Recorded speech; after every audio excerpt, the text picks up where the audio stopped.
안녕하세요. 저는 올해 60살이 넘은 아줌마입니다. 제가 인생을 남들과는 다르게 파란만장한 삶을 살아왔는데요.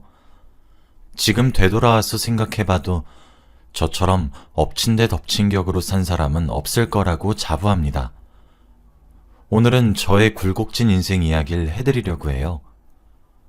우선 저는 어린 나이에 결혼을 했습니다. 가정 형편이 좋지 않아서 저를 챙겨주고 등직했던 당시의 남자친구가 마냥 좋았기에 결혼을 바로 했지요. 당시 제 나이는 20대 초반이었습니다.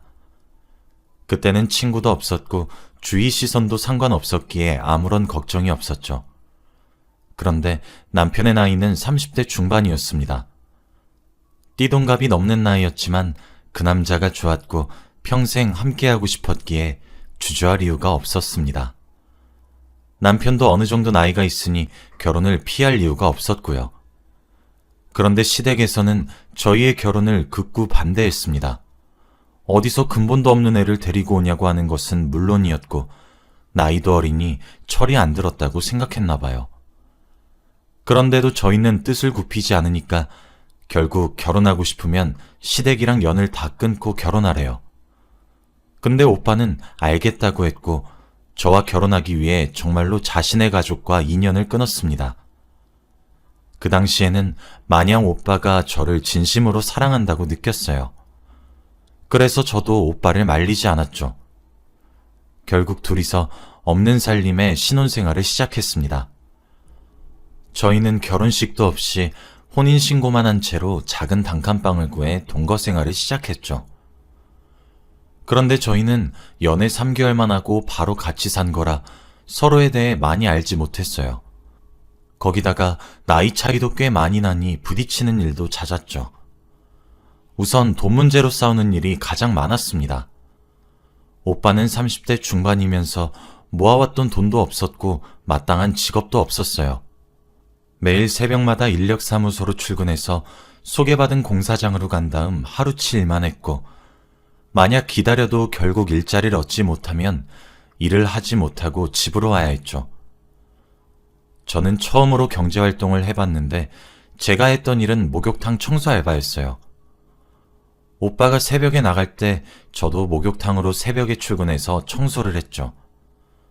다음 날이 되면 온몸이 쑤시고 힘들었지만 저도 가방끈이 짧아서 할 수 있는 게 없었기에 몸을 고생해서라도 돈을 벌어야 했습니다. 하지만 이런 저희가 무슨 돈을 모을 수 있겠나요? 저희는 한 달 동안 정말 열심히 벌어도 방세랑 식비를 빼면 남는 돈이 거의 없었습니다.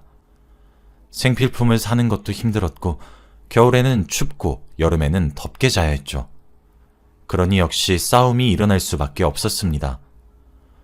돈이 없다 보니 저와 오빠는 일상생활에 여유가 없었고 하루하루를 예민하게 굴었어요. 그래서 대화만 하다 보면 싸우고 막말했죠. 결국 화해도 제대로 못하고 흐지부지하게 끝나는 게 일쑤였습니다. 뼈가 빠지게 일을 해도 형편이 나아지지 않았어요.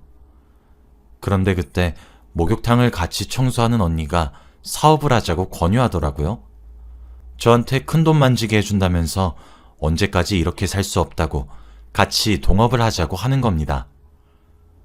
저는 남편이 분명 못하게 할 거라고 안 될 것 같다고 하니까 그 언니는 저는 가만히 있으면 된다고 하더라고요. 가만히 있으면 언니가 알아서 해준다고 했죠. 그 언니를 제가 워낙 믿기도 하고 배신을 절대 안 할 것 같은 언니였기 때문에 하기로 했습니다. 그래서 남편 몰래 했어요. 지금 생각해도 정말 철이 없었죠. 그냥 저는 큰 돈을 남편에게 서프라이즈로 주고 싶다는 생각뿐이었습니다. 근데 언니가 자기는 신용불량자라서 자기 이름으로 대출을 못하니까 제 이름으로 대출을 하라고 하더라고요. 저는 그때 대출을 처음 받아봤어요. 그리고 대출받은 돈을 언니에게 보냈고 언니는 그 뒤로 연락이 두절됐습니다. 처음에는 며칠 동안 출근을 하지 않길래 아픈가 싶어서 연락을 해봤는데 받질 않더라고요. 근데 목욕탕 내에서 언니가 야반도주를 했다는 이야기를 들었습니다. 언니는 결국 제 돈을 가지고 달아난 거죠. 근데 피해자가 저만 있는 게 아니더라고요. 언니가 저희 목욕탕에서 일을 한다는 걸 아니까 언니를 믿고 돈을 빌려준 사람들이 새벽부터 저희 목욕탕 앞으로 와서 언니 당장 데리러 오라고 난리였어요. 저한테도 물론 언니 어디 있는지 알면 말하라고 했죠. 저는 경제적인 부분에 대해서 전혀 몰랐기 때문에 집에 우편물이 와도 다 무시했습니다. 그때 법원에서 보낸 서류에서는 원금이 3억이라고 쓰여져 있었는데 저는 그것을 찢어버렸어요. 왜냐면 아무것도 몰랐거든요.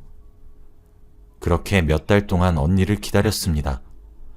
물론 남편에게는 아무 말도 하지 않았고요. 그런데 어느 날 갑자기 어떤 사람이 집에 찾아와서 압류딱지를 붙이더라고요. 그때 집에 있던 저와 남편은 이게 무슨 일이냐며 잘못 찾아왔다고 화를 냈습니다. 근데 그 사람들은 저희에게 서류 한 장을 보여주었죠. 그 서류에는 원금 3억에다가 이자가 더 붙었다는 내용이었습니다. 남편은 돈을 빌린 적이 없다고 화를 냈지만 저는 그때 머릿속에서 언니에게 빌려준 대출금이 스쳐 지나갔죠. 화를 내면서 아니라고 반박하는 남편과는 반대로 저는 넋을 잃고 손에 힘이 빠졌습니다. 그 모습을 본 남편은 저를 쳐다보더니 설마 하는 눈빛이더군요. 그때 남편에게 모든 사실을 다 말했습니다. 남편은 제 말을 듣자마자 화가 머리끝까지 났는지 집안에 있는 온갖 물건들을 다 집어던지더군요. 남편은 화를 내면서 자기를 무시하냐며 왜 상의도 없이 그런 짓을 벌이고 다니냐고 그랬습니다. 그러면서 저에게 이혼을 하자고 했죠. 물론 제가 잘못한 건 맞아요. 남편이랑 상의도 없이 대출을 해서 큰돈을 빌려줬잖아요. 저도 그땐 입이 10개라도 할 말이 없었습니다. 지금 생각해보면 과거에 제가 너무 한심하고 철이 없는데 그때의 저는 너무 멍청했고 아무것도 몰랐기 때문에 그랬던 거였어요. 형편이 너무 어려웠고 힘들었는데 단순히 언니가 큰돈 만져준다는 한 소리에 홀려서 그랬죠. 저는 그의 갑작스런 통보에 넋을 잃었고 남편은 짐을 싸고 집에서 나갔습니다. 남편을 붙잡을 수도 없었어요. 제가 잘못했으니까요. 그렇게 남편은 집에 들어오지 않았고 저는 혼자서 살게 되었습니다. 집에는 온갖 압류딱지가 붙어져 있고 형편은 점점 궁핍해져 가는데 더 충격적인 소식을 알게 되었어요. 이제 전 혼자서 살게 되니까 목욕탕 일도 하고 저녁에는 식당 장사도 해요. 그런데 식당에서 일을 하면서 음식 냄새를 맡으니 헛구역질이 나오는 겁니다. 처음에는 속이 쓰려서 음식을 잘못 먹어서 그런 줄 알았어요. 그런데 사장 주인 언니가 저를 보더니 임신인 것 같으니 검사를 받아보라고 하더라고요. 저는 아닐 거라고 그럴 일 없다고 했지만 검사를 해보니 임신이 맞았습니다. 바로 이혼한 전 남편의 아이였죠. 이 생활 환경에서 아이를 키울 자신은 도저히 없었기 때문에 처음에는 지우려고 했어요. 그런데 아기의 심장 소리를 듣는 순간 눈에서 눈물이 맺히고 이 아이만큼은 제 편이 되어줄 것 같은 생각이 들더라고요. 제 주위에 있는 사람들은 전부 다 저를 버리고 갔는데 제 뱃속에 있는 아기는 저를 배신하지 않을 것 같았죠. 그래서 힘들지만 낳고 싶었습니다. 임신한 채로 목욕탕 일도 하고 식당 일도 하면서 악착같이 살았어요. 다행히도 식당 주인 언니가 너무 친절하게 대해주셔서 버틸 수 있었죠. 돈이 없어서 방을 뺐는데 식당 언니는 가게에 있는 작은 단칸방에서 살아도 된다고 하셨습니다. 비록 발 뻗고 누우면 꽉 차는 정말 작은 곳이었지만 그곳은 저에게 천국과 다름없었어요. 빚 이자는 날이 갈수록 쌓이고 배는 점점 더 불러오는데 돈을 더 많이 벌어야 하니 정말 힘들었습니다. 거의 만삭이 될 때는 제 몸 하나도 가누기 힘들어서 목욕탕 일을 잠시 쉬고 식당에서 조그마한 일을 했어요. 정말 감사하게도 식당 언니는 싫은 내색 하나 안 하시면서 저를 보듬어 주셨습니다. 그런데 임신을 하니까 먹고 싶은 건 정말 많은데 돈이 없어서 먹을 수 있는 게 없는 겁니다. 그래서 가게 뒤편에서 손님들이 먹다가 남은 음식들을 조금씩 먹었어요. 그런데 그 사실을 식당 주인 언니에게 들켜서 호되게 혼이 났습니다. 그러면서 저에게 돈을 쥐어주며 밖에서 맛있는 거 사 먹으라고 해주셨어요. 이 일뿐만 아니라 저는 식당 언니에게 정말 많은 도움을 받았어요. 그렇게 배가 잔뜩 불러왔고 아이를 낳기 전에는 아기 아빠한테 자신의 아이를 낳는다는 것을 전해줘야 할 것 같아 수소문 끝에 남편이 살고 있다는 집으로 갔습니다. 그때 집을 나가고 한 번도 본 적이 없어서 많이 떨렸어요. 전 남편 집으로 가서 초인종을 누르고 서 있는데 현관문에서는 한 여자와 같이 나오더라고요. 전 남편은 그 여자에게 어깨동무를 하고 담배를 피우고 있었습니다. 그러면서 그 여자가 전 남편에게 오빠, 이 여자 누구야? 라고 했어요. 그런데 전 남편은 몰라, 난 모르는 사람인데? 라고 하는 게 아니겠습니까? 그러면서 잔뜩 부풀어 오른 제 배를 보고는 동공이 심하게 흔들리더군요. 아마 제 임신 사실을 눈치챈 것 같았습니다. 그러면서 현관문을 거세게 닫더라고요. 그래도 자신의 아이를 임신했다는 사실을 전하려고 했던 의도는 전해진 것 같아서 후회 없이 돌아갔습니다. 비록 저는 전 남편을 보고 한마디도 안 했지만 전 남편의 흔들리는 동공을 전 보았어요. 그리고 저는 식당 언니의 도움으로 출산하고 산후조리까지 할 수 있었습니다. 솔직히 저는 산후조리보다 돈을 버는 게 더 급해서 출산 후 이틀 뒤부터 바로 일을 하려고 했습니다. 그런데 그런 저를 굳고 말리며 임산부 몸은 출산 후가 더 중요하다며 매일같이 미역국을 끓여주시고 저를 보살펴 주셨어요. 정말 그분 아니었으면 전 아마 못 버텼을지도 몰라요. 매일 오는 빚 독촉 문자와 전화 때문에 살기 싫고 힘들었지만 우리 딸과 식당 언니를 보고 버텼어요. 아기는 제가 포대기에 맨 채로 식당 일도 하고 목욕탕 일도 다시 하면서 키웠죠. 그런데 저 혼자만 있을 때는 그래도 겨우겨우 살 수 있었는데 아기를 낳으니까 드는 돈이 장난이 아니더라고요. 분유값에 기저귀값까지 돈이 너무 많이 필요했어요. 겨울에는 딸이 추워서 오는데 옷을 사입힐 돈도 없어서 수건을 여러 겨 감싸줬던 기억도 있습니다. 그리고 분유를 살 돈이 없어서 우유를 준 적도 있고요. 그때 저는 20살 초반이었고 아기에 대해서 아무것도 몰랐습니다. 알려준 사람도 없었고요. 그런데 이런 저를 보고 식당 언니는 기겁을 하면서 아기 그렇게 키우면 안 된다며 혼을 내셨습니다. 그러면서 분유와 기저귀는 자기가 사줄 테니 아기를 잘 키울 생각이나 하라고 하셨죠. 식당이 나름 장사가 잘 되는 편이었기 때문에 그러셨던 것 같아요.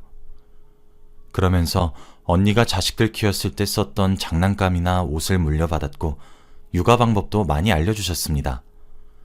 그렇게 겨우겨우 살아가고 있었어요. 저는 몇 년 동안 번 돈을 오로지 딸에게만 썼고 저를 위해서는 한 푼도 쓰지 않았습니다. 그리고 제가 살 곳과 생필품들을 모두 지원해 주시고 저에게 많은 도움을 주셨던 식당 언니에게도 꼭 은혜를 갚고 싶었어요.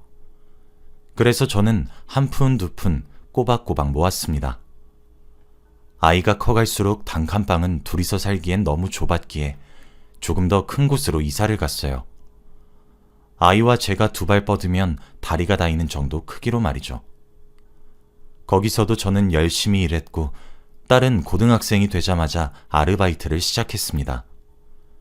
그래도 학생 때는 공부를 했으면 좋겠다고 말했지만 어떻게 엄마 혼자 고생하는 걸 보냐며 고집을 피우더군요.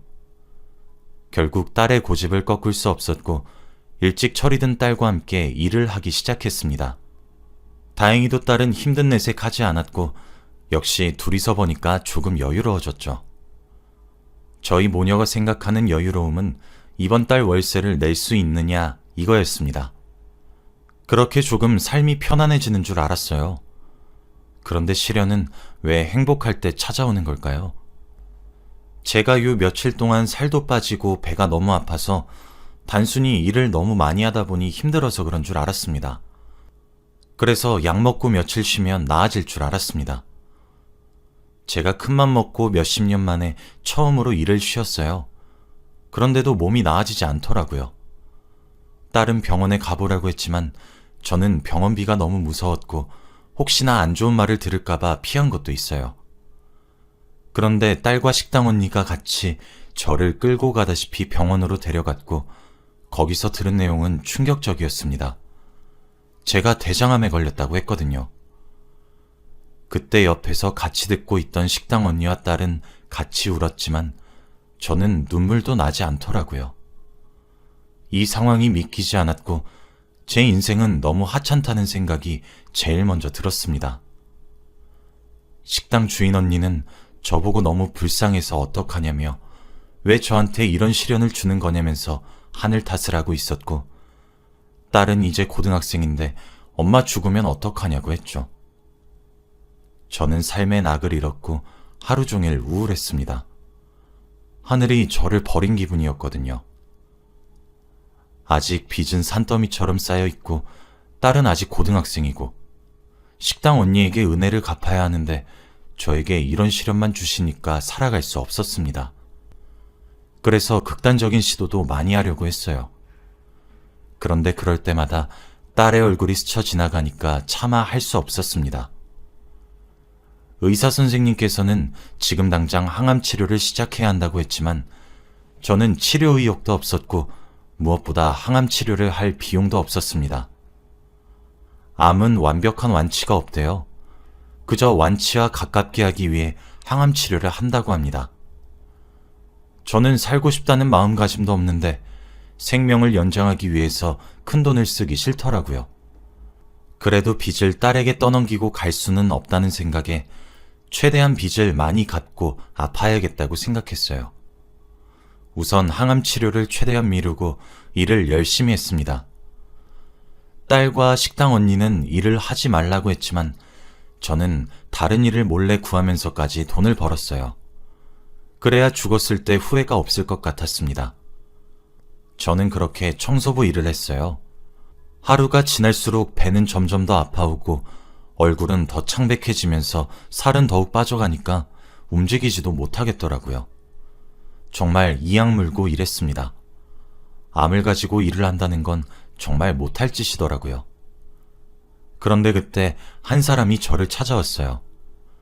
청소부 일을 하고 있는데 팀장님이 누가 저를 찾아왔다고 하길래 딸과 식당 언니한테 들킨 줄 알았습니다. 그래서 망했다는 생각이 들면서 보러 갔죠. 그런데 저는 저를 기다리고 있는 사람을 본 순간 심장이 철렁하고 내려앉는 기분을 느꼈습니다. 바로 몇십 년 전에 제 대출금을 가지고 달아난 언니였거든요. 얼굴이 많이 상한 언니를 보고 저는 화도 나지 않았고 슬프지도 않았어요. 언니는 제 몰골을 보고는 갑자기 눈물을 터뜨렸고 저보고 그저 미안하다고 자기가 다 미안하다 라고 했습니다. 그때의 저와 지금의 저는 많이 달랐겠죠. 아기도 낳았고 암도 걸렸으니 말이에요. 언니와 이야기를 나누는데 언니는 저에게 자신이 빚 다 갚을 테니 이제 행복하게 살라고 했습니다. 너무 미안하다고 사과했고 몇 푼 안 되지만 살림에 보태라며 흰 봉투를 주고는 사라졌습니다. 언니와 서로 어디서 뭐라고 사는지 전혀 이야기 나누지 않았어요. 그저 빚 얘기만 했습니다. 언니는 한참을 울면서 이야기하다가 갔고 저는 멍하게 언니가 주고 간 흰 봉투만 봤습니다. 저는 하루아침에 몇 억의 빚을 가졌다가 또 하루아침에 빚이 사라졌어요. 그리고 흰 봉투 속에는 1,000만 원이 있었습니다. 저는 그날 바로 일을 그만뒀어요. 그리고 식당 언니와 딸에게 다 말했죠. 그리고 저는 이제 언니가 준 돈으로 항암 치료보다 식당 언니에게 은혜를 갚았고 딸에게도 용돈으로 주었어요. 그 두 사람이 아니었으면 전 아마 이 세상에 없었을 테니까요. 제 항암 치료보다 그 둘이 더 중요했습니다. 딸은 제가 준 돈으로 대학교 등록금을 냈습니다. 어느덧 딸도 성인이 되었죠. 저는 이제 맘 놓고 이 생을 끝낼 수 있다고 생각했습니다. 딸은 혼자서도 척척 잘 해내는 사람이니 제가 없으면 더 큰 사람이 될 것 같았고 언니 식당도 장사가 잘 돼서 프랜차이즈도 낼 정도였으니까요. 저는 갈수록 병이 더 악화되었고 당장이라도 항암 치료를 시작해야 했지만 저는 아프지 않은 척을 했어요. 당연히 식당 언니와 딸은 병원에 가자고 했지만 저는 또 피해를 끼치기 싫어서 거절했죠. 저는 매일 집에 하루 종일 누워 있었고 딸은 대학교를 통학했습니다. 그런데 어느 날 딸이 저에게 와서 종이 한 장을 건네더라고요. 숫자들이 잔뜩 쓰여져 있는 종이였는데 그게 뭐냐고 하니까 복권이래요. 왜 이런 데에다가 돈을 쓰냐고 화를 냈지만 딸은 싱글벙글 웃었습니다. 그러면서 저에게 했던 말이 아직까지 기억에 남아요. 엄마, 나 1등 당첨됐어! 전 그 말을 듣고 온몸에 소름이 끼쳤고 벌써 제가 생을 마감한 건가 라는 생각이 들더군요. 꿈을 꾸는 것만 같았고 딸의 말을 처음에는 믿지 않았습니다. 그런데 며칠 뒤에 정말 통장에는 몇십억의 상금이 찍혀 있었죠. 딸은 술 먹고 장난삼아서 샀던 로또가 1등 당첨이 되었고 저희는 한순간에 돈방석에 앉게 되었어요. 그 돈은 전부 딸의 것이었기 때문에 저는 간섭하지 않기로 했습니다. 딸은 바로 제 항암 치료를 시작했고 저는 정말 힘들었지만 딸과 식당 언니를 위해 버티고 또 버텼어요. 그리고 딸이 저에게 용돈을 주었습니다. 평생 한 번도 만져보지 못했던 금액이라 도저히 어떻게 써야 할지 엄두가 안 나더라고요. 그리고 오랜 고민 끝에 내린 결론은 딸이 준 돈의 일부를 미혼모 가정에 기부했습니다. 저 같은 사람들이 너무 많을 것 같았거든요. 저는 어릴 적부터 다사다난한 삶을 살아왔기 때문에 이런 삶을 사는 사람이 더 없었으면 좋겠어요. 그래서 기부했습니다. 그리고 남은 돈은 바로 통장에 넣어서 나중에 딸이 가질 수 있도록 했죠. 지금은 전 항암 치료를 열심히 받고 있어요. 정말 힘들고 아프고 고생하지만 그래도 옆에서 도와주는 식당 언니와 딸을 봐서라도 힘내려고 합니다. 여러분들도 저처럼 힘든 일만 연속으로 들이닥쳐도 어떻게든 솟아날 구멍은 있으니 포기하지 마세요. 제 이야기는 여기까지입니다. 들어주셔서